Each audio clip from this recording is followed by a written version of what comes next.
Au TEP à vous tous, mes très chers frères, mes très chères sœurs, j'espère que vous allez bien. Menzona Zanetia, nous à vous tous. Asumina à vous tous. Aujourd'hui, nous allons donc passer au 3e chapitre du livre Discours sur le colonialisme de Aimé Césaire. Oui, c'est vrai, ça fait un temps, peut-être ça fait 1 an et demi, ça fait, je sais pas, ça fait peut-être plus d'1 an. Voilà, qu'on n'a pas parlé d'Aimé Césaire, de discours sur le colonialisme, peut-être ça fait quelques mois, j'en ai aucune idée. Donc, on va quand même essayer de rappeler brièvement qui est Aimé Césaire. Et avant de commencer, je vous invite à liker, à partager la podcast channel. N'hésitez pas à liker, à partager, à le faire découvrir à vos proches les plus intéressants, les plus importants, ceux qui veulent effectivement comprendre et connaître le problème du mélanoderme au travers de divers phénomènes, au travers des mondes, des siècles, pour qu'ils trouvent des solutions par rapport à son problème, à sa problématique, à sa situation, qui ne restent pas enfermés dans les illusions et qui se battent effectivement pour sa société. Donc, on va commencer. D'abord, le rappel. Donc, Aimé Césaire, il est né le 26 juin 1913 à Basse-Pointe en Martinique, donc dans les Caraïbes, et il est mort le 17 avril 2008 à Fort-de-France en Martinique. Donc, c'était un écrivain, essayiste, etc. C'était un intellectuel. J'ai envie de dire, il avait toutes les capacités pour être un Sédar Senghor. Mais le monde cosmique des ancêtres a décidé autrement. Effectivement, il s'est métissé, c'est un métisseur. Bon, c'est une triste vie, voilà. Et comme beaucoup, comme Dubois, comme beaucoup d'illusionnisés, il a tardé à voir la réalité. Et comme beaucoup, il voit toujours la vérité à la fin. Donc, c'était le maître à penser, l'un des maîtres spirituels de Frantz Fanon. Effectivement, comme j'ai dit, il aurait pu devenir comme Sédar Senghor, il aurait pu se battre contre le mélanoderme, faire en sorte que les Caraïbes maintiennent l'opposition d'esclaves, bien qu'effectivement, avec les histoires des béquets et les histoires de si tu es clair ou si tu n'es pas clair, si tu es Chabine ou si tu n'es pas Chabin, vous voyez ce que je veux dire? Pour dire vrai, le travail, ça marche tout seul. Donc effectivement, bon, ça marche pas vraiment tout seul puisque le codem est obligé de venir quand même bien mettre son game derrière. Mais donc, le mélanoderme des Caraïbes a un sérieux problème neuronal. Son problème est lié à la couleur. Il est tombé dans le piège de la couleur. Effectivement, c'est le problème qui est dans tous les pays de mélanoderme.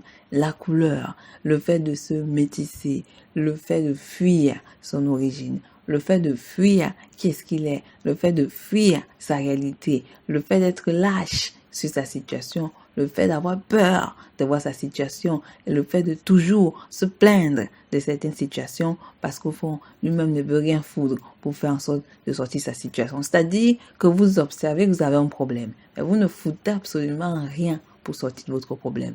Et donc, ça, c'est quelque chose qu'on a observé. Et ce n'est pas quelque chose qui est du hasard.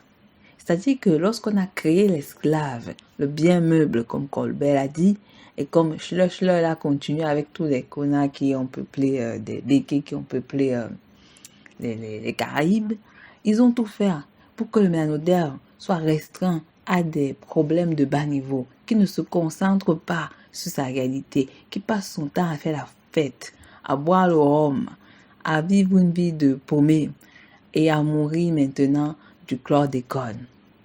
Lorsqu'on a besoin du mélanoderme, du soutien de mélanoderme entre mélanodermes, il n'existe pas. Après, ils se plaignent de pétitions, de signatures de tel sous-préfet mélanodermique qui a signé avec tel leucoderme. Après, ils s'étonnent qu'il y ait des leucodermes qui viennent dans les Caraïbes. Alors qu'ils auraient pu voter ensemble pour faire en sorte qu'ils prennent leur indépendance. Mais tellement ils ont peur de la situation d'Haïti, ils ont peur qu'Haïti se répète chez eux. Alors, ils se coffrent, alors ils acceptent leur situation de paumé. J'ai envie de dire au fond quand même, vous êtes responsable. Il est vrai qu'il y a beaucoup de situations qui créent cette situation, mais il faut aussi accepter la réalité que vous aussi vous avez un rôle à jouer dedans. Que si vous êtes faible, que si aujourd'hui les leucodermes viennent dans les Caraïbes et veulent encore vous remplacer alors qu'ils vous ont remplacé un peu partout sur la terre, c'est un peu de votre faute parce que vous ne voulez pas vous unir en Martinique, parce que vous ne voulez pas vous alliez en tant que Martiniquais. Donc, personnellement, il y aura beau avoir 1000 Aimé Césaire, 100 millions, mais si déjà dans la tête de chaque Martiniquais, de chaque Caraïbéen, vous ne voulez pas vous réveiller, vous battre ensemble, alors on ne peut pas dire qu'un miracle va se faire. Jésus ne viendra pas. Il ne viendra pas vous sauver en fait. Il n'existe pas autant qu'il ne viendra pas. Ni Mohamed, ni rien, ni Moïse, ni aucune de ces personnes. Donc, à un moment, vous savez très bien que vous devez vous battre par vous-même. Parce que ces Français-là, ils veulent bien profiter de vos plages. Déjà, vous savez que les plages sont interdites. Alors que vous êtes des natifs de ces terres. Même les Amérindiens, ils se battent même plus que les mélanodermes qui ont été esclavagisés là. Ça, c'est la honte. Ça veut dire que vous avez été travaillés de telle sorte que vous êtes devenus des spectateurs de votre propre mort. En Afrique, on ne pourra pas toujours vous regarder puisqu'on a déjà beaucoup de batailles. Il faudra que chacun de son côté se batte. Vous pouvez trouver ça méchant, mauvais de ma part. Mais c'est une vérité. Vous êtes devenus trop faibles et vous êtes trop sur des histoires superficielles. C'est-à-dire, vous voulez continuer à maintenir un système tel quel. Parce que ceux qui vous parlent essayent d'être gentils. Mais il y a même des Martiniquais, ils parlent même comme je vous parlerai en fait, qui parlent de la même manière. Autant qu'il y en a encore des Martiniquais qui rabaissent des gens qui viennent d'Afrique. Mes frères, vous ne pouvez pas vous battre comme ça en fait. Il faudra accepter un jour de regarder le Matador. Il faudra prendre ce moment en fait. Et je le dis, il y aura beau avoir 1000 Aimé Césaire pour rappeler cette condition. Il y aura beau avoir je ne sais combien de francs Fanon pour analyser votre maladie. Mais si déjà vous-même, personnellement, vous ne voulez rien faire, rien du tout, ce n'est pas comme si quelque chose de miraculeux va se faire. Donc, il faudra que de votre côté, les Caraïbéens, pas que les Martiniquais, vous puissiez bouger en fait. Le chlordécone ne suffit pas pour vous faire réveiller, on ne sait pas quoi dire. Donc, on va commencer la séance de lecture. Dernièrement, nous nous étions arrêtés sur les histoires du fait que le mélanoderme est devenu quelqu'un d'à genoux. C'est-à-dire, il a été agenouillé et le locoderme, avec ses amis, les démocrates locodermes, ont trouvé en Afrique une terre de jeu. Et on avait fini par dire colonisation égale chosification. Donc, effectivement, le mélanoderme est devenu un objet pour le locoderme. Il s'en amuse partout. Il peut faire ses guerres asymétriques chez le mélanoderme. Le mélanoderme restera là en train de rire ou en train de jouer dans le game. Donc, c'est terrible. On a parlé de la situation du Congo-Océan. Cette situation qui était catastrophique. On a parlé des hommes qui ont été arrachés à leur terre, qui ont été détruits de l'intérieur, de l'extérieur, dans toute leur civilisation, dans toute leur culture, leur terre, leur danse, les habitudes, le comportement, la sagesse, la science qui ont été ravagées, détruites, leur spiritualité ancestrale, la raison pour laquelle le Créateur les a créés. Ils ont oublié, ils ont été mis à la poubelle et on les a mis à la place un logiciel d'autodestruction par diverses religions.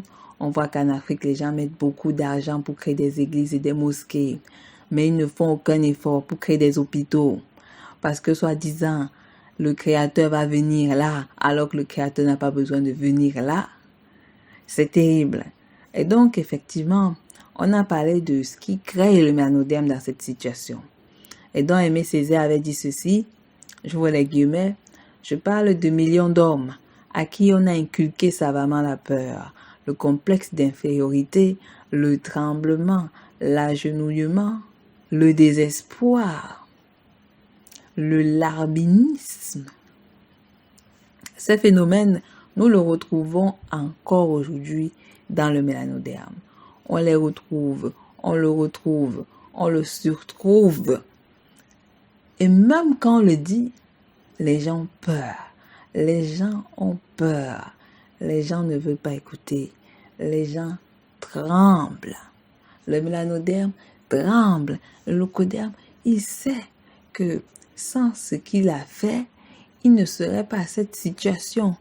Même si l'Occident s'effondre, ils se disent que comme ils ont rendu le mélanoderme 6 pieds sous terre, alors ils pourront venir chez nous, nous faire le même truc, on va les ouvrir les bras.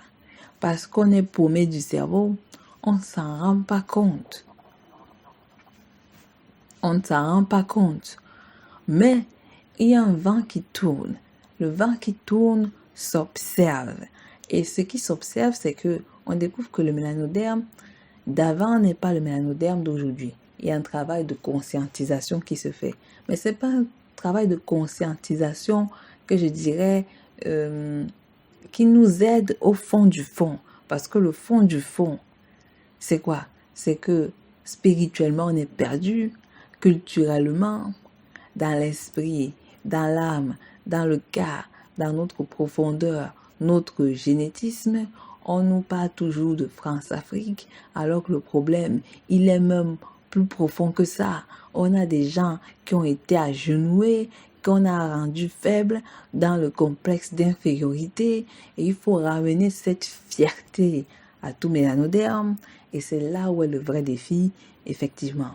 Et donc, il avait également parlé des économies, de cette histoire ancienne, de ce problème des cacao exportés. C'est un problème bien qu'il a écrit ce livre dans les années 50. C'est un problème actuel. Le cacao est exporté, des hectares. Et effectivement, on voit comment, malgré tout, les Ivoiriens ne gagnent rien en fait. Les Ghanéens, tout part en Occident. On vous dit que les grands maîtres chocolatiers sont suisses ou belges et souvent des Parisiens de FR. Vous ne gagnez rien alors que c'est vous qui créez la matière première. Vous voyez à quel point vous êtes débile parce qu'on a des politiques de faibles, des outils, des pitiful pawns qui effectivement sont des outils travaillés depuis les loges des leucodermes, donc du coup, ils ne sont qu'en direction leucodermique, et comme ils sont à fond dans la haine contre eux-mêmes, dans l'autonégrophobie, effectivement, ça explique pourquoi la situation est aussi compliquée, mais nous pouvons sortir de cette situation. Mais effectivement, est-ce que le mélanoderme est prêt à aller jusqu'au bout? En Côte d'Ivoire, tous les partis politiques sont corrompus. Beaucoup de lâcheté, beaucoup de faibles, beaucoup ont peur, beaucoup ne savent plus quoi faire. Les Libanais gagnent le terrain, ils donnent leurs initiatives, ils manipulent la politique et les Ivoiriens s'en fichent. Donc, alors qu'en réalité, la situation est autant pathétique. Donc, ces réalités-là, il avait déjà noté à l'époque et on voit encore ces problèmes-là actuellement, donc aujourd'hui. Il parle des hectares d'oliviers, des vignes qui ont été volés, voilà, dans des terrains, des territoires volés. Et donc, il parle d'économie naturelle, d'économie harmonieuse et viable, d'économie à la mesure de l'homme indigène désorganisé. C'est-à-dire que avant le mélanoderme travaillait dans une pureté économique, c'était une économie naturelle pure. Maintenant, elle est désorganisée, elle est détruite, elle est sous-alimentée, elle est orientée dans le bénéfice des métropoles, elle est raflée, elle est volée, elle est stipée, elle est abusée. Et le mélanoderme ne bouge pas. Pourquoi? On répète cette phrase parce qu'il a été inculqué dans son être profond, parce que l'agenouillement a été même jusqu'à pénétrer son ADN.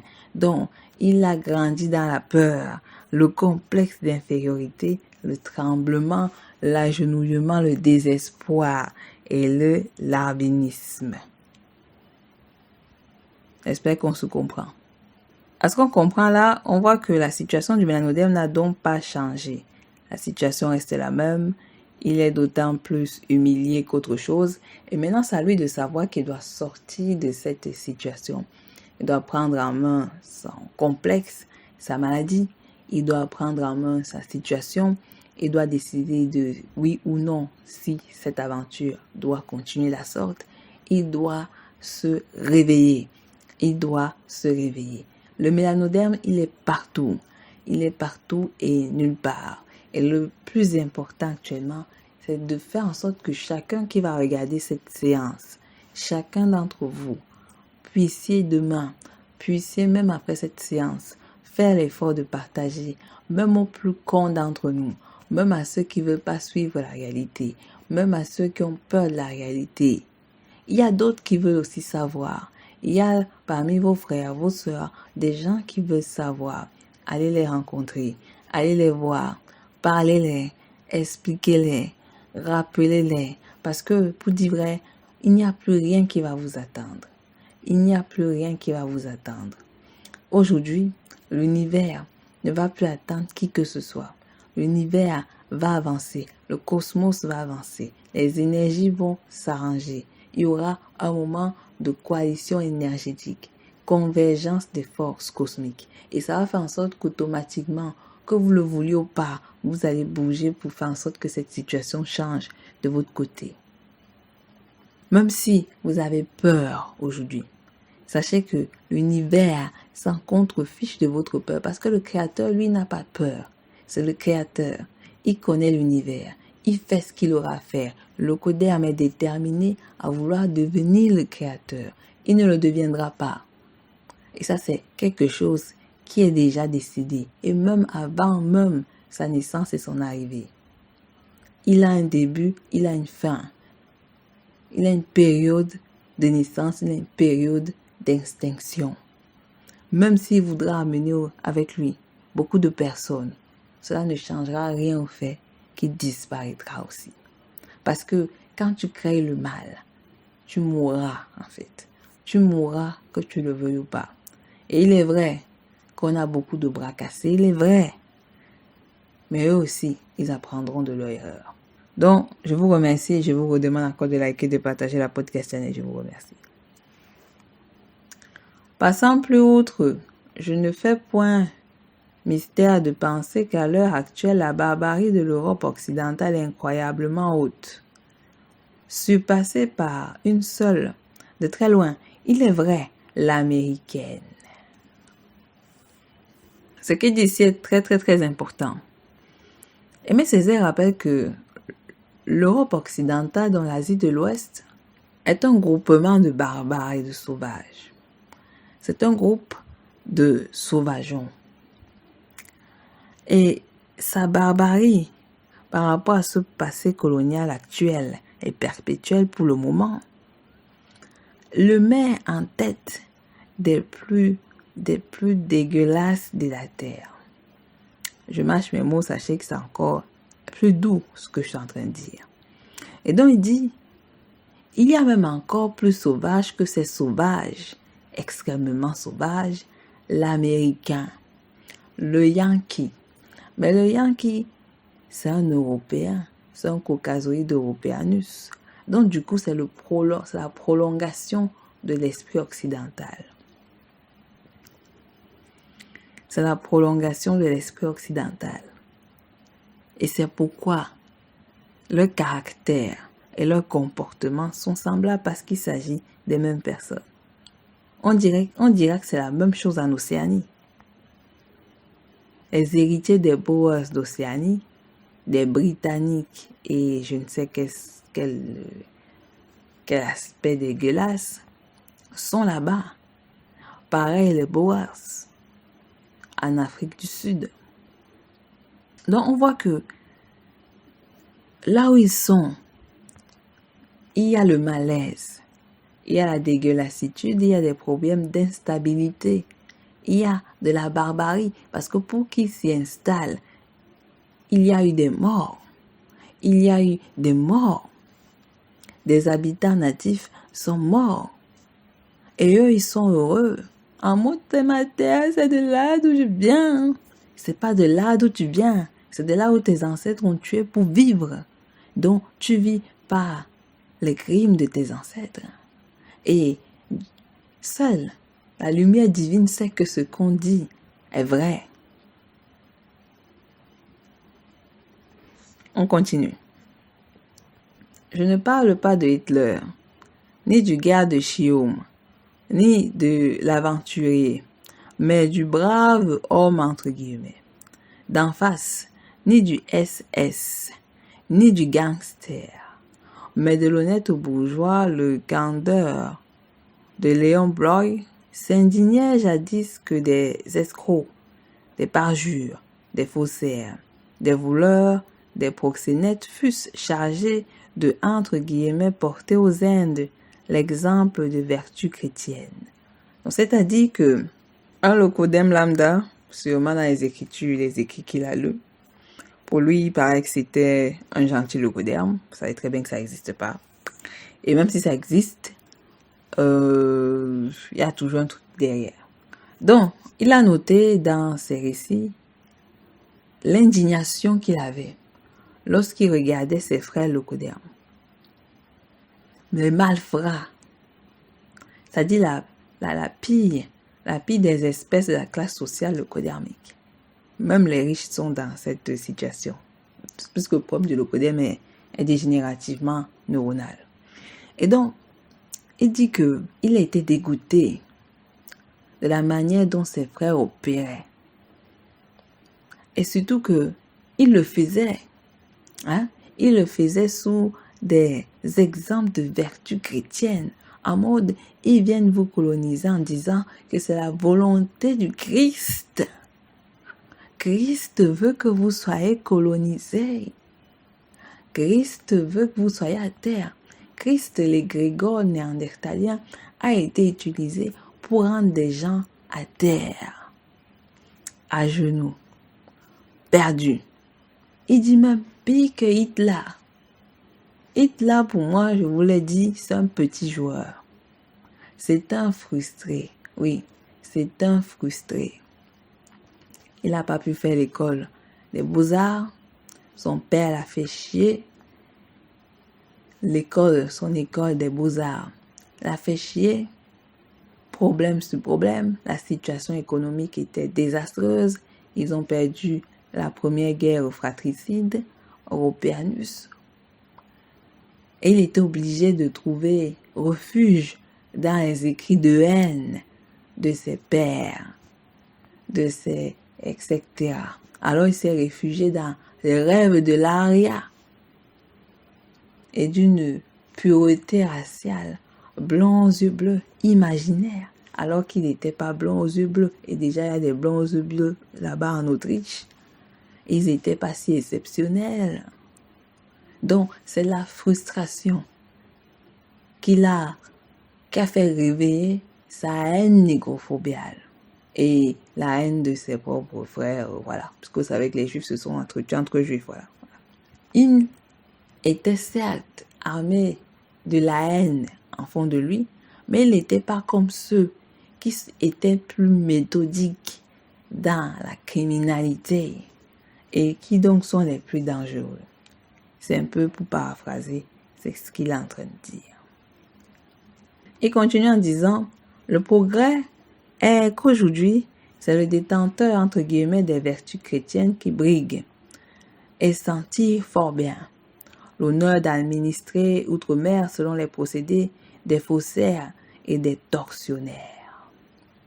Donc, le locodème qui vient sous le nom de Jesus Christ, il est celui qui s'en sort bien. Il est celui qui vit bien, sachant que c'est en utilisant cet égrégore qu'il a rendu des gens conviables et serviables. C'est lui qui est heureux. Le pape est en paix pour le moment. Il est en paix pour le moment. Parce que s'il se sentait en danger, le Congo n'avait pas accepté qu'il vienne fouler ses sales pieds de pervers sur son sol. Si je le dis, c'est parce que c'est une vérité. Après, il vient en mode, oh là là, on se bat pour la paix, on est panafricain, etc. Donc, le panafricanisme, c'est de la merde. Excusez-moi. Parce que s'en fout tout Excusez-moi. Je sais qu'il y a des gens qui regardent Afrique Média. J'avais déjà dit sur ma séance, lorsque je disais le problème du panafricanisme. Et je le maintiens. je maintiens cette position qu'il y a un problème dans le panafricanisme. Je maintiens cette position en fait. Parce que si on combattait les vraies choses dans le panafricanisme, on allait dire les réalités, les vérités. On allait dire le fond du problème. On allait dire le problème du problème. Mais rien. Mais rien du tout. On vous dit que c'est les gens religionnaires qui ont apporté le problème en Afrique. C'est les chrétiens qui ont apporté le problème en Afrique. Parce que depuis qu'il y a toutes ces églises-là, on ne voit pas comment l'Afrique est sauvée. Dites-moi depuis qu'on prie Jesus Christ là, qu'est-ce qui se passe? Qu'est-ce qui se passe? La guerre s'est arrêtée. Est-ce que tous ces problèmes se sont arrêtés? Vous voyez pas que ça fait 2000 ans de merde. Vous priez un type imaginaire. Rien. Et le pire, c'est qu'on a l'impression que rien se fait. Le pire, on n'a pas l'impression que beaucoup comprennent la situation. Le pire, c'est encore là. Alors au Sénégal, allez dans les pays musulmans, mélanodermiques, qui sont détestés par les vrais Arabes, dont les vrais musulmans. Et les Maghrébins et les Arabes ne vous considèrent même pas comme musulmans. Vous êtes des mécréants. Ils savent que si vous priez à Allah, c'est parce que vous avez été esclavagisés. Ils savent que vous êtes des esclaves. Le Vatican sait que si vous aujourd'hui, vous êtes là à pleurer dans les églises, c'est parce qu'ils vous ont créé dans cette situation. Ils savent tous qu'ils vous ont créé dans la situation actuelle. Et le pire, c'est que même moi, je le sais. Et le pire, c'est que beaucoup le savent. Mais le pire, c'est qu'ils acceptent même parce que quoi? Parce que ils sont désespérés. Le désespoir, le complexe d'infériorité, l'agenouillement, le tremblement, le larbinisme. Ne l'oubliez pas. Je n'ai jamais oublié cette parole d'Aimé Césaire. Je ne peux pas oublier ça. Quand je vois un mélanoderme aliéné dans le complexe le plus puissant, j'ai dans ma tête les paroles d'Aimé Césaire. J'ai dans ma tête les paroles d'Aimé Césaire. J'ai dans ma tête les paroles de dit Ahmadou Bouti. Ahmadou Bouti a dit ceci. Generally, black people are viewed as pitiful pawns in an international game of control and manipulation. And our worldwide misuse is an accepted byproduct of business as usual. And our worldwide misuse is an accepted byproduct of business as usual. Generally, donc généralement, les personnes mélanodermes sont vues comme des pions pitoyables dans le jeu du contrôle international et de la manipulation. Vous imaginez ça? C'est devenu un concept tel que c'est comme ça dans le jeu du business. As usual. Des gens se sentiront mal lorsque je dis tout ça, ou diront lorsqu'ils vont suivre. Mais vous voulez quoi? Vous voulez peut-être que vous voulez que le Locodem vous dise ça en face. J'ai envie de dire peut-être que vous aimez quand ils vous insultent comme ça en face. Peut-être que vous aimez ça, ou peut-être que vous aimez quand leur cœur se moque de vous sans vous le montrer en fait. Moi, quand je vois le Locoderme, je vois quelqu'un qui sait quelque chose qu'il ne veut pas dire et qui rit derrière en fond de scène avec ses amis. Donc moi, je vous dis, mes frères, on étudie ici le mélanoderme, mais on étudie particulièrement l'adversaire du mélanoderme, celui qui crée le problème du mélanoderme et celui par qui le mélanoderme se réfère parce qu'il se sent faible.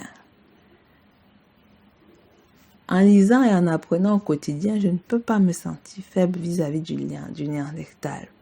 Peut-être qu'ils vont nous mettre des bâtons dans les roues, mais c'est comme ça qu'on ne veut pas se mettre au-dessus de tout alors qu'on a toutes les capacités nécessaires. On est obligé pour certains de jouer dans le game du Néandertal, même si au fond ça ne nous aide pas. Donc pour combien de temps? Parce que nous avons vu, nous voyons, nous savons, on n'est plus des gens avec de la peur. C'est vrai qu'il y a encore une génération qui a peur. Mais nous, on va vous aider à ne plus avoir peur du Néandertal. Parce que lui, il ne changera pas. Puisque c'est un degré divers, mais c'est là, c'est inside. C'est inside. Voilà. Donc, il dit ceci. Signe que la cruauté, le mensonge, la bassesse, la corruption ont merveilleusement mordu l'âme de la bourgeoisie européenne. Donc, pour lui, tous les mots cités, les mots M-A-U-X, ont détruit la bourgeoisie européenne. Désolé pour Aimé Césaire, mais bon, s'il était assez au courant, il saurait que la bourgeoisie européenne, si elle est aussi pourrie, c'est parce qu'elle est de base pourrie. C'est parce qu'elle est génétiquement pourrie. Elle s'est toujours créée dans la pourriture. Elle s'est toujours créée dans le malaise et la destruction. Parce que le gène Yamnaya détruit tout. C'est pour ça qu'il est cruel, qu'il ment, qu'il est dans la bassesse, la corruption. Donc, ce n'est pas un phénomène dont on doit être étonné, on doit dire qu'il est devenu, alors que c'est pas comme si avant il ne l'était pas. Vous voyez, ça c'est la preuve quand même de l'aliénation de l'écrivain. Il faut noter quand même que nos auteurs sont aliénés. Donc, il dit ceci. Je répète que je ne parle ni de Hitler, ni du SS, ni du pogrom, ni de l'exécution sommaire, mais de telles réactions surprises, de tels réflexes admis, de tels cynismes tolérés. Et si on veut des témoignages de telles scènes d'hystérie anthropophagique à laquelle il m'a été donné d'assister à l'Assemblée nationale française. Oui, parce qu'il a été député, etc. Donc, il était quand même déjà un homme politicien. Il a quitté d'écrivain à homme politicien.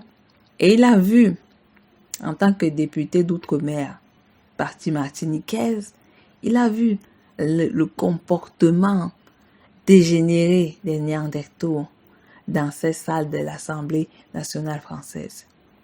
Comment est-ce qu'il parlait? Comment est-ce qu'il parlait d'un peuple et des peuples et des territoires qui n'étaient pas les leurs? Comment leur côté barbaresque sortait? C'est-à-dire, il dit qu'il ne parle pas d'Hitler ou de SS, etc. C'est-à-dire que le comportement de la politique française est extrêmement sombre. Est extrêmement sombre.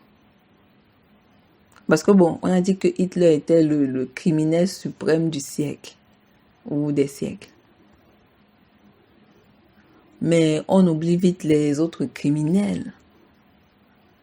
Et lui dit, dans l'examen total, l'Assemblée nationale française, dans le cœur de la France, est totalement obscur. Ce qu'il entendait et voyait là-bas, le cynisme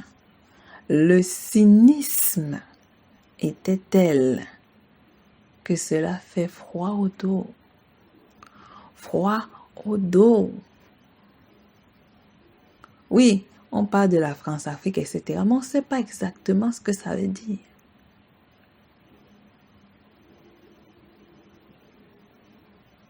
Bigre, mes chers collègues, comme on dit.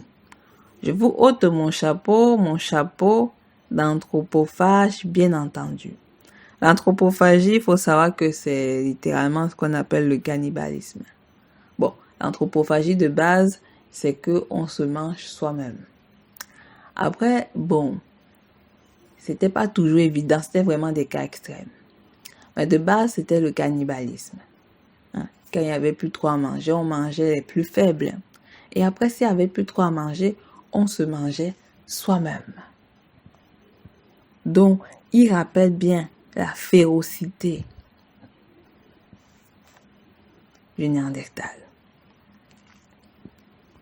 Il dit, pensez donc, 90 000 morts à Madagascar, l'Indochine piétinée, broyée, assassinée, des tortures ramenées du fond du Moyen-Âge.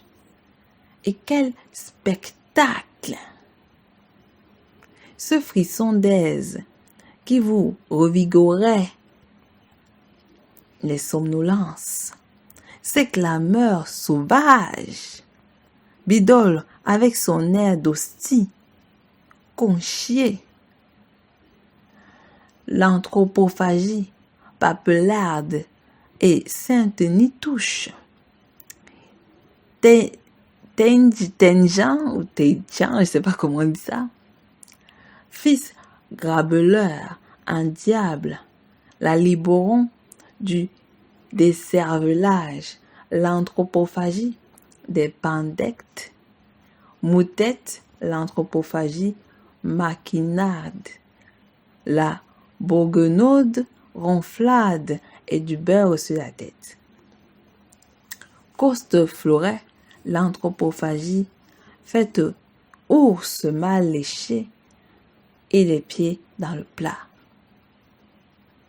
Dans le système européen est anthropophage et cynique, tordu, moqueur et sans contrebalance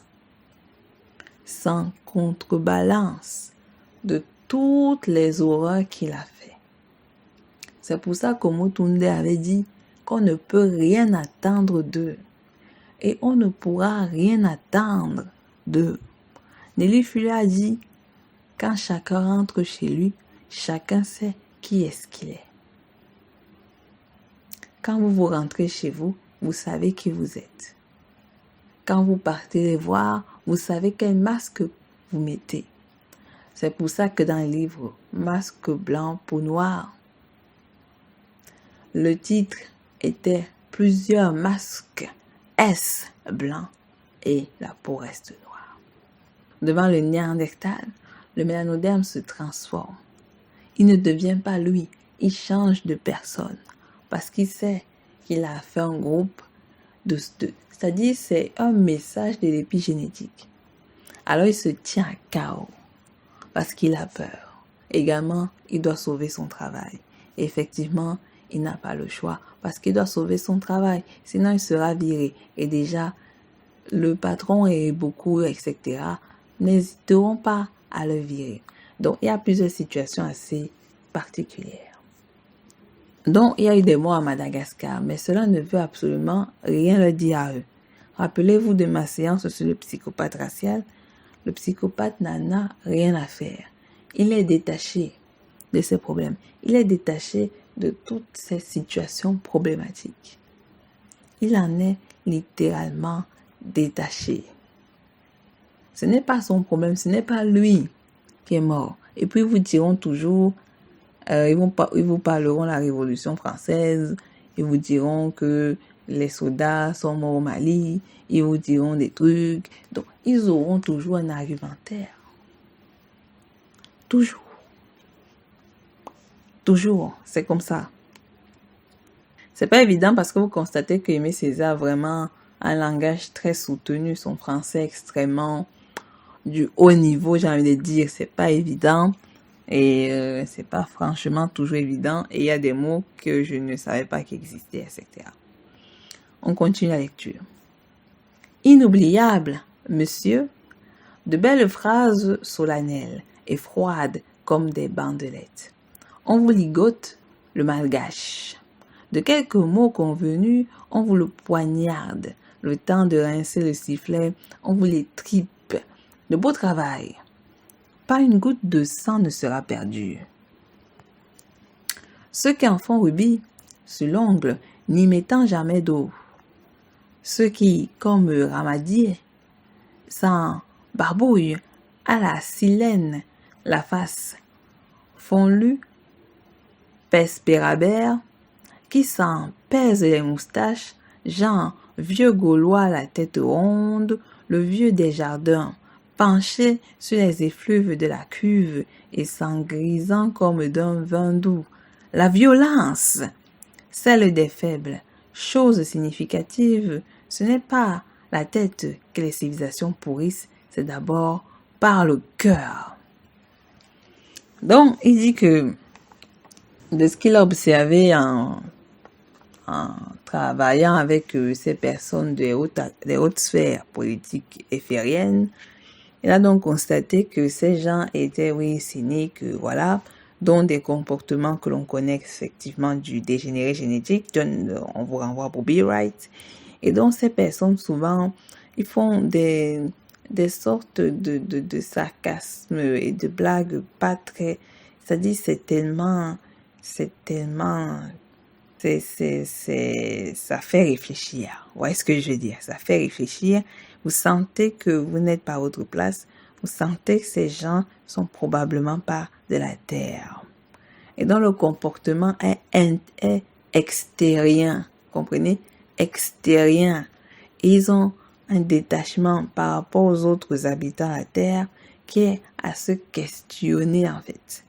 Pendant que les Martiniquais, pendant que les Guadeloupéens, pendant que les Réunionnais, je sais pas comment on dit ça, pendant que les gens des Comores, pendant que les gens de je ne sais quelles îles, Guadeloupe, etc., pendant que les gens de la Guyane, pendant qu'ils sont en train de se questionner sur les chabines et les blablabla, eux, ces gens, même au jour d'aujourd'hui, se questionnent sur comment continuer à les détruire la vie. Comment envoyer le plus de Néandertaliens là-bas, les détruire, prendre les terres et continuer le mécanisme de la mort. Comment se fait-il? Comment maintenir la paresse de l'esprit? Comment continuer à ce qu'il reste diverti au travers de ces festivals tordus où les gens sont un peu dégueulasses, parce que j'ai un peu vu les images des carnavals, c'est pas très beau, c'est pervers. Je suis pas sûre que dans l'ancien temps, le but du carnaval était aussi sale, parce que, je suis désolée, c'est peut-être dans votre culture le carnaval, mais je suis pas sûre que dans le véritable carnaval, c'était aussi vulgaire. Donc, on voit que ils vous ont créé dans une situation où vous devenez extrêmement le petit fou ponce. Donc, vous jouez dans cette situation, vous êtes techniquement un objet qui est moche. Et donc, ils ne s'attarderont jamais à sortir une blague et des blagues tellement de mauvais goût qui effectivement mettront mal à l'aise. Et donc, des gens sifflent, des gens injurent, des gens etc. Bon, vous me direz, il y a déjà des députés dans l'Assemblée nationale, mais ça ne change rien. Ça ne change pas que si on veut dire rentre chez toi en Afrique, il le dira en fait. Bon, vous direz, pour celui qui vient de Mayotte, etc., il dira quoi? Rentre à Mayotte, rentre chez toi, mais il dira, je suis désolé, c'est un département français. Bon, c'est la honte parce que département français, ça veut dire que vous êtes une colonie. Et donc, que dira-t-il? Que effectivement, rentre dans ta colonie. Donc, nous sommes dans une situation où des gens se réjouissent de la manière dont ils font l'éloge de leur politique. Effectivement, la situation actuelle ne fait pas en sorte que la France soit très réjouie. Mais vous savez, même dans la merde, ils savent quand même montrer de l'honnêteté parce que l'image est très très très importante. Et donc c'est un rappel. Et malgré tout, malgré le fait qu'ils savent qu'ils sont dans le mauvais jeu, de toute façon ils font le mauvais jeu depuis qu'ils sont arrivés sur la terre, cela n'empêche pas qu'ils continuent à le faire parce qu'ils sont convaincus de leur jeu en fait. Ils sont convaincus de leur jeu. Et Aimé Césaire le rappelle. Une société ne pourrit pas de la tête comme cela. Pour qu'elle puisse pourrir et qu'on la voit pourrir, Il faut que cela commence dans le cœur. Donc, c'est dans l'ADN. C'est dans son esprit, en fait. C'est dans l'esprit qu'une société pourrit d'abord. Qu'elle pourrit d'abord. J'espère que je me fais quand même comprendre. On continue. J'avoue que pour la bonne santé de l'Europe et de la civilisation, c'est c'est il faut que ça saigne. Éructé par le vieillard qui tremble et le jeune homme, élève des bons pères, m'impressionne beaucoup plus désagréablement que les plus sensationnels hold-up à la porte d'une banque parisienne. Donc, c'est-à-dire que la santé, donc, le moral du peuple européen vient dans des mots cruels. Tu, du verbe tuer, exterminer, zigounet, net. Et il faut que ça saigne, c'est-à-dire la mort, le sang, l'éparpillement barbare. Donc, c'est ce qu'il écoutait là-bas, dans les chambres parlementaires. Sans dire long quand même, sans dire long. Parce qu'il y a des choses, vous voyez souvent la chaîne du Sénat français. Moi, je vois pas dont il paraît qu'il y a souvent des députés qui bagaillent, etc., ils disent des choses bizarres. Mélenchon, le bizarroïde. Mais moi, je suis pas intéressée par la politique iférienne. Je connais juste des noms que les gens balancent à gauche, à droite. Donc, ils sortent des mots d'assassins. Il faut que ça saigne. Tu. C'est chaud là. C'est ce qu'il écoutait là-bas en fait. Et il dit que il voyait le vieillard qui tremble, qui était dans le game. Mais ce qui l'étonna, c'est que un jeune homme, après c'est un néandertalien, c'est pas étonnant, mais pour lui, c'est le jeune homme qui l'impressionna, mais d'une manière désagréable parce que le jeune homme, au lieu d'être en mode « Je suis la nouvelle génération, on n'est pas comme ça, peace and love ». Non, le jeune homme est en mode « Game is game, tu en fait. Il faut que ça saigne ». Et donc, Aimé Césaire, quand il a vu ça, il s'est peut-être dit « Oh my God, ils sont tous dans le même game là ». Et c'est là que, en même temps, vous comprenez que c'est pas une histoire de jeunes, de vieux, de jeunes, comprenez que c'est pas une histoire de quand t'es vieux, de quand t'es jeune. C'est une histoire de génétisme. C'est une histoire de résonance ADN. C'est une histoire qui est liée à leur constitution biologique.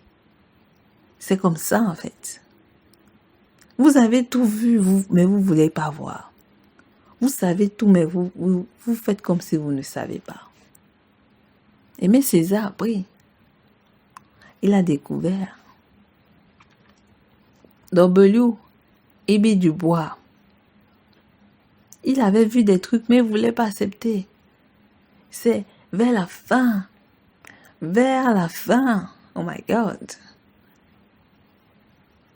qu'il finit par se dire, c'est incroyable. C'est incroyable. Marcus Garvey lui a dit, regarde ces gens en fait. Look at the matador. Look at the matador. C'est pas une histoire de génération. C'est pas une histoire de vieux, de jeunes. C'est pas une histoire de on est en 2023, on est en 1990, oh bientôt on sera en 2070. Ça peut pas continuer comme ça en 2100. S'ils sont encore là, ça sera comme ça. Donc, vous êtes là en mode, oh my God, il y a encore du racisme en 2020, il y a encore du racisme en 2023, c'est pas possible, on peut pas avoir ce type de mentalité. Oh my God, les gars. Oh my God, les gars. Oh my God, les gars, en fait. Comment vous arrivez à vivre comme ça? Cette génération TikTok là, cette génération quoi? Génération bête, génération AI, génération quoi? Génération zéro macabo dans la tête, génération noire crédule, génération quoi en fait? Hashtag quoi? Parce que c'est pas possible. En 2023, j'ai été refusée d'un bar, un resto là-bas en Corée du Sud. J'ai été refusée d'un restaurant en Italie. J'ai eu un problème. On m'a bousculé. On m'a dit que j'étais trop noire. Je suis allée au Maroc. Là-bas, ils ont dit pas de place pour les carlouches, etc. Pourquoi ils sont comme ça? Oh my God, le Mississippi refuse que les mélanodermes, etc. Ils ont créé un quartier pour le coderme. Qu'est-ce qui va pas en fait, les Noirs? Qu'est-ce qui ne va pas en fait? Qu'est-ce qui ne va pas?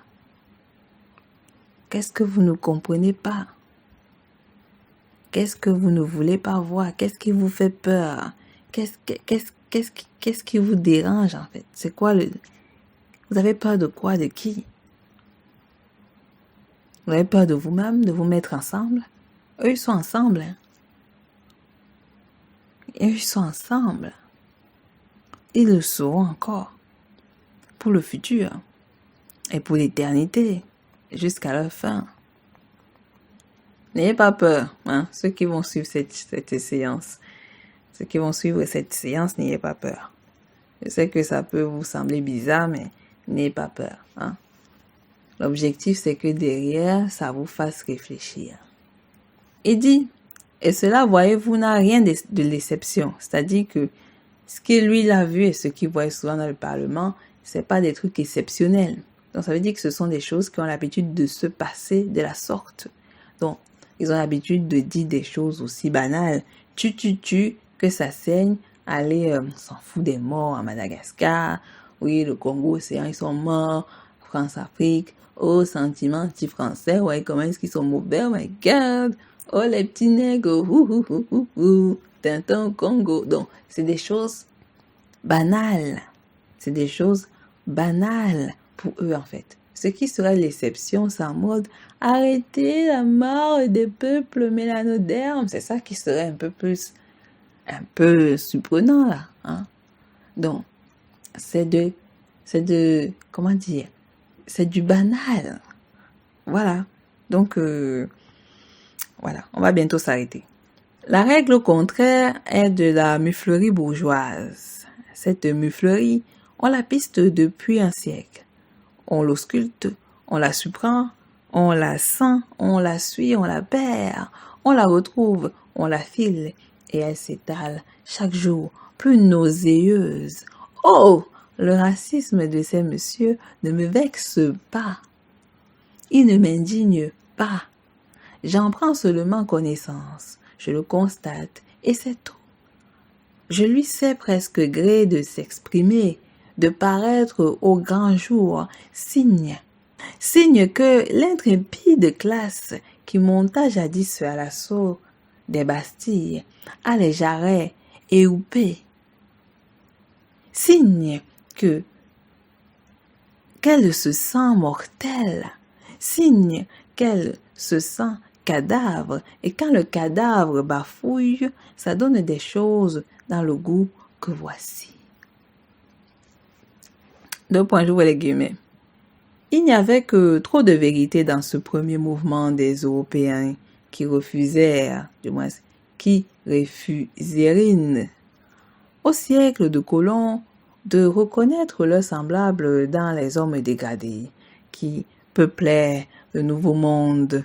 On ne saurait fixer un instant ses regards sur le sauvage sans lire l'anathème écrit. Je ne dis pas seulement dans son âme, mais juste sur la forme extérieure de son corps. C'est signé Joseph Maistre et ça c'est la mouture mystique. Et puis ça donne encore ceci. Au point de vue sélectionniste, je regarderais comme fâcheux le très grand développement numérique des éléments jaunes et noirs. qui serait d'une élimination difficile. Si toutefois la société future s'organise sur une base dualiste avec une classe dolico-blonde dirigeante une classe de race inférieure, confinée dans la main-d'œuvre la plus grossière, il est possible que ce dernier rôle incombe à des éléments jaunes et noirs. En ce cas d'ailleurs, il ne serait pas une gêne, mais un avantage pour les dolico-blonds.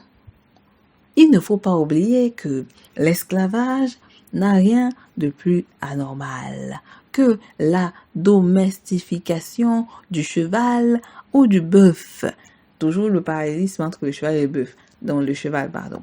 Il est donc possible qu'il reparaisse dans l'avenir sous une forme quelconque. Cela se reproduira même probablement d'une manière inévitable si la solution simpliste n'intervient pas. Une seule race supérieure nivelée par la sélection. On va d'abord remonter à ce qu'il avait dit avant, là, parce que on est vraiment dans la haute classe, là, les amis de Carnegie. Donc, on se rend compte que, bon, lui, il est vraiment dans les histoires de classe sociale, c'est normal. Il était piégé dans le monde occidental, Aimé Césaire. Donc, pour lui, le monde des bourgeois, pour moi, je dirais qu'ils sont tous comme ça. Donc, pour lui, la haute classe imaginaire dans la pauvreté qui se fait passer pour des riches. Hein? Donc, il a dit que il n'est pas étonné par la négrophobie de ces personnes. Bon, je dois dire le mot racisme parce que il mélange également les caucasiens zubridés et les Aryavata, etc. Dans les brahmanes, ainsi de suite. Donc, pour lui, il n'est pas vexé parce qu'il les connaît en fait. Il les a regardés, il travaille avec eux, donc il est préférable, il le dit, laisser le négrophobe s'exprimer. Pourquoi? Parce que si vous les empêchez de s'exprimer, comment vous allez savoir qu'est-ce qu'ils sont? Pourquoi vous devez les retenir? Laissez-les s'exprimer. Comme ça, avec ce que vous avez vu, vous aurez appris en fait. Parce qu'il y a des mélanodermes qui sont bizarres, en mode « Ne dis pas ça, c'est raciste. » Et donc du coup, qu'est-ce qu'il va faire? Il va se restreindre. Et un jour, il va exploser, il va vouloir aller, dès qu'un mélanoderme lambda, un peu faiblard, va faire un truc, il va l'attraper dans le coin, il va être tabassé mort. Ou il part en Afrique, ils vont aller jouer les petits connards là-bas. Parce que devant la noire perdue qui voulait se la jouer, défenseuse, je sais pas quoi elle a dit. Dis rien en fait. Alors, il va aller se venger encore massivement quelque part d'un coin de mélanoderme où les gens sont aliénés. Sachant que personne ne connaît ces gens en tant que députés, ministres, etc. Donc, c'est ça. Laissez ces salopards s'exprimer. Et lorsqu'ils vont s'exprimer, après derrière, vous n'allez plus jamais essayer de les revoir, les rencontrer, les parler, causer avec eux. Leur situation ne vous intéressera plus en fait. C'est-à-dire, la situation sera plus votre situation. Vous serez détaché de ce type de personnes. Mais lorsque vous voulez trop rester en société, les dire, oh, fais pas ça parce que c'est raciste. Pourquoi vous voulez les éduquer? Ne les éduquez pas. Eux-mêmes savent pourquoi ils disent ça. Ils savent pourquoi ils font ça. Ils savent pourquoi ils disent ça tel moment en fait. Et donc je suis d'accord avec Aimé Césaire. Parce que il sait que ça ne pourra pas changer. C'est en eux. C'est dans leur esprit. Leur esprit est leur ADN. Leur esprit est leur biologie. Et s'il avait étudié, Aimé Césaire saurait que les jaunes sont comme du moins ce qu'on appelle les jaunes, sont comme les Europeanus. Alors, il commence à citer quelques citations un peu bizarroïdes, dont de ces grands personnes locodermiques, dont le premier qui avait dit il n'y avait que trop de vérité dans ce premier mouvement des Européens qui refusaient renie.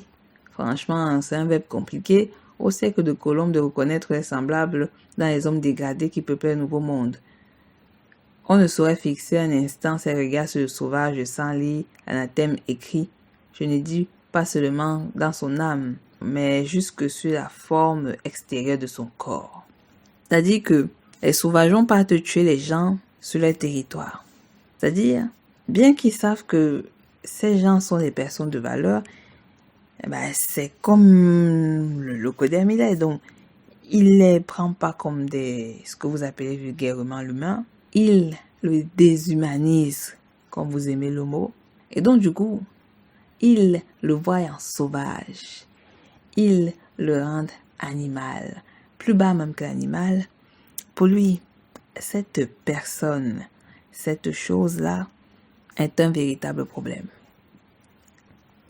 Il ne peut être considéré comme un égal. C'était Joseph de Maistre. Le deuxième était un peu plus clair dans ce qu'il disait. Au point de vue sélectionniste, ça veut dire que c'est peut-être quelqu'un qui était féru des idées de Darwin, mais peut-être que c'était bien avant, je sais pas lui qui a écrit cela. Je regarderais comme fâcheux le très grand développement numérique des éléments jaunes et noirs, dont il y a la peur que leur frère est mongoloïde et que le mélanoderme s'accroît. Et donc il dit qu'il serait d'une élimination difficile. Donc ce serait compliqué de les tuer si ça croît davantage, chose qui est déjà le cas actuellement. D'où c'est pour ça qu'ils essaient de faire en sorte qu'on s'entretue, vous voyez ce que je veux dire. Si toutefois la société future s'organise sur une base dualiste, avec une classe dolichoblonde. Dolichoblonde, c'est référent au peuple du Nord, dont je pense qu'il parle toujours des arts, dirigeante et une classe de races inférieures confinée dans la main-d'œuvre la plus grossière. Donc toujours les délires ariens, il est possible que ce dernier rôle incombe à des éléments jaunes et noirs. En ce cas d'ailleurs, il ne serait pas une gêne, mais un avantage pour les olicoblonds. Donc, pour dire vrai, qu'il y ait beaucoup de mélanodermes et de mongoloïdes ne serait pas un problème. Pourquoi? Parce qu'ils avaient déjà anticipé une autre manière de les exploiter dans le futur. Donc, un autre type d'esclavage. Il a dit, il ne faut pas oublier que l'esclavage n'a rien de plus anormal. Donc, que la domestication du cheval ou du bœuf. Donc, on compare le mongoloïde et le mélanoderme comme des animaux. Donc, le cheval, c'est le mélanoderme. Le bœuf, c'est le mongoloïde. Et donc, pour eux, c'est de plus normal de faire assujettir les gens. Parce que c'est dans la culture du néandertalien de trouver qu'il y a une normalité à l'assujettissement, en fait, à la réduction d'espèces. Pour eux, c'est comme ça que ça se passe. Et il dit donc, il n'est donc possible qu'ils reparaissent dans l'avenir sous une forme quelconque. Cela se produira même probablement d'une manière inévitable si la solution simpliste n'intervient pas. Une race supérieure, nivelée par sélection. Donc, ils vont trouver un moyen de toujours garder cette supériorité du monde éphémère irréel. Ça, c'est la mouture scientiste. C'est signé Lapouge. Donc, c'est, connaissez Lapouge, j'ai oublié son prénom. Lapouge qui était un raciologue ou un racialiste, je sais pas. Donc, qui était pour ces histoires de race supérieure, etc. Voilà. Vacher de Lapouge. Vacher de Lapouge qui était un raciologue, etc., qui lui il avait de profonds problèmes d'ADN. Ça, c'est toujours la France. Un autre. Je sais que je dois me croire supérieur au pauvre Baya de la Mambere. Je sais que je dois avoir l'orgueil de mon sang. Lorsque un homme supérieur cesse de se croire supérieur, il cesse effectivement d'être supérieur. Lorsqu'une race supérieure cesse de se croire une race élue, elle cesse effectivement d'être une race élue. C'est signé Chirari soldats d'Afrique. Traduit en patois journalistique, on obtient du faguet. Ça me rappelle quelque chose que John Henry Clarke avait dit à propos du Néandertal. C'est-à-dire, vous vous rappelez de ma séance sur le complexe de supériorité qui cache le complexe d'infériorité. On avait pris l'exemple de Berserk, un de mes dessins favoris. Il avait dit ceci. On va lire cette phrase. Caucasians in general have an inferiority complex above their world position. If they were secure within the alleged superiority, they would not have to shout it to the world so often and so loudly. When a people feel called upon to repeatedly announce their superiority to the world, it is suspected that behind all their pretense, they do not believe it, as much as they want other people to believe they do. In contrast, if the same people believe in the inferiority of the rest of the world, its people and its cultures, they will not spend so much time trying to prove their point. Inferior things normally fall into an inferior position and usually stay there without any help from anybody. All the European laws, lies, manipulation, or religion have not kept most of the non-European world in the inferiority position the European world have assigned to it. Donc, le locoderme, si techniquement dit tout le temps qu'il est supérieur, c'est pour se donner de la force. C'est un peu comme une formule magique. En mode, je suis le meilleur, je suis le meilleur, je suis le meilleur. Même si au fond, il y a quand même quelques petits problèmes quand tu fais tes petites déductions.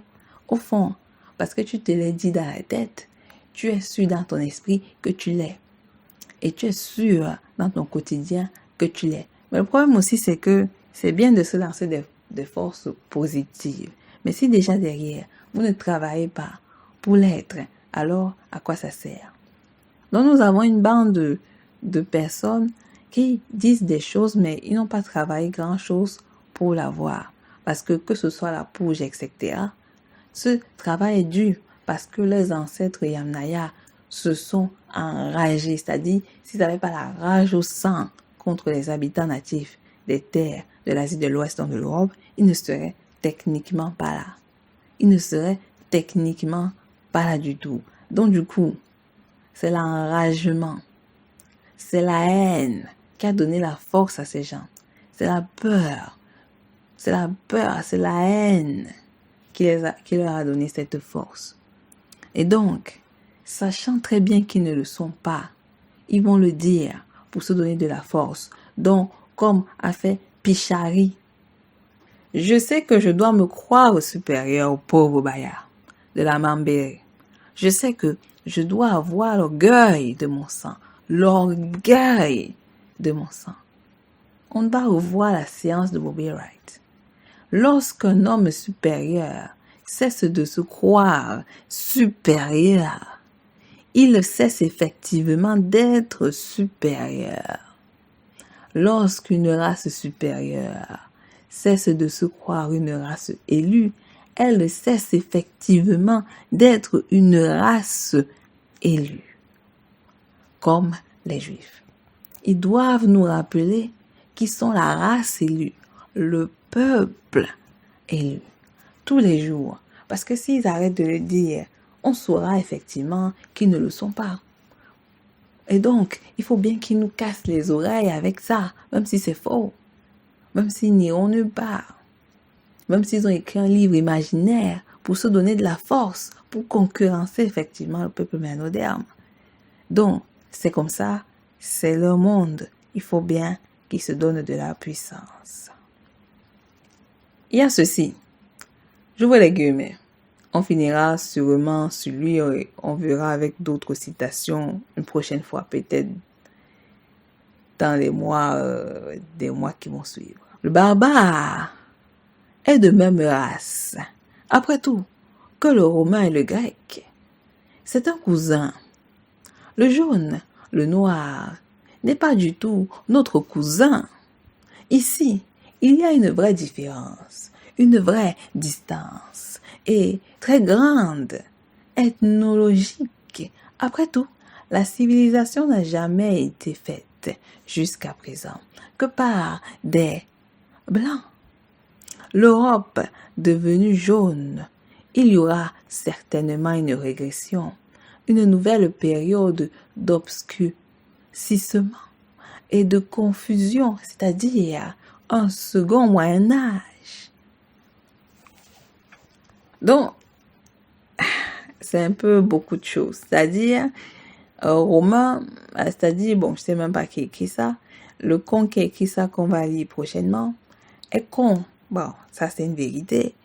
Et déjà de un, il dit que le jaune n'est pas son cousin, mais vous savez, les locodermes vivent dans un autre imaginaire. C'est-à-dire, vous avez dit peut-être qu'ils sont même plus lunatiques que la lune. C'est-à-dire, moi je pense qu'ils sont vraiment pas de cette terre. Dans tout ce qu'ils expriment, c'est pas terrien en fait. C'est-à-dire, c'est hors de la terre, c'est extraterre, c'est extraterrestre. C'est extraterrestre. Et je vais confirmer les propos de Rudolf, qui était le locoderme le plus honnête. Rudolf a dit qu'ils ne viennent probablement pas de la Terre. Je vais croire Rudolf. Parce que ils sont pas de la Terre. Ils nous le prouvent en fait. La race supérieure ne doit même plus être ici. Ils doivent aller dans une autre planète là, former les supérieurs. Supérieure planète. Une exoplanète quelque part, qui existe quelque part en fait. Là-bas, ils y seront. Donc du coup, il dit que le barbare est de même race que le romain et le grec. Donc il accepte que ils sont des envahisseurs. De un d'abord. Et après il dit qu'ils sont cousins. Sauf le mongoloïde et le mélanoderme. Or, le mongoloïde a des traits semblables et que si la terre européenne est remplie de jaune, alors un second Moyen-Âge va se faire. Alors que le Moyen-Âge s'est fait sans d'abord la venue du jaune, elle s'est fait déjà par eux-mêmes, les soi-disant blancs en fait. Eh oui, si cet idiot connaissait l'histoire, hein, il n'aurait pas dit, hein, comme ils sont, voilà. Vous allez me dire, mais il n'a pas parlé du noir, mais parce que bon, pour lui, le noir, limite, ça c'est une autre chose. Donc du coup, voilà un peu ce que ces gens disent, ces gens intellectuels. Nous reviendrons sur les mots de ces gens si intelligents une prochaine fois. Donc, mes très chers frères, mes très chères sœurs, je vous remercie d'avoir écouté cette podcast channel. Donc, on y reviendra une prochaine fois parler de tout cela. Moi, je suis pas étonnée. Hein. De toute façon, c'est comme ça qu'ils sont. Ils changeront pas, c'est fini. C'est fini. Hein. Moi, j'ai accepté la réalité. Et donc, on se reverra une prochaine fois. Bibala, n'hésitez pas à liker, à partager la podcast channel. Donc, Bibala.